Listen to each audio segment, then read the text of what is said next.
a mere 7 years after my graduation day, I had failed on an epic scale.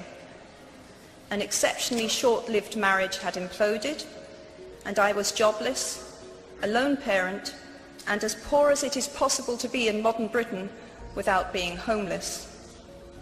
The fears that my parents had had for me and that I had had for myself had both come to pass, and by every usual standard, I was the biggest failure I knew. Now, I'm not going to stand here and tell you that failure is fun. That period of my life was a dark one, and I had no idea that there was going to be what the press has since represented as a kind of fairy tale resolution. I had no idea then how far the tunnel extended, and for a long time any light at the end of it was a hope rather than a reality. So why do I talk about the benefits of failure? Simply because failure meant a stripping away of the inessential. I stopped pretending to myself that I was anything other than what I was, and began to direct all my energy into finishing the only work that mattered to me.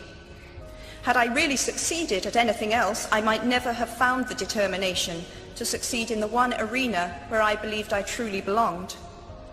I was set free because my greatest fear had been realized, and I was still alive, and I still had a daughter whom I adored, and I had an old typewriter and a big idea. And so rock bottom became the solid foundation on which I rebuilt my life. You might never fail on the scale I did, but some failure in life is inevitable. It is impossible to live without failing at something, unless you live so cautiously that you might as well not have lived at all, in which case you fail by default.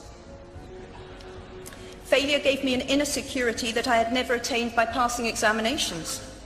Failure taught me things about myself that I could have learned no other way. I discovered that I had a strong will and more discipline than I had suspected. I also found out that I had friends whose value was truly above the price of rubies. The knowledge that you have emerged wiser and stronger from setbacks means that you are, ever after, secure in your ability to survive. You will never truly know yourself or the strength of your relationships until both have been tested by adversity. Such knowledge is a true gift,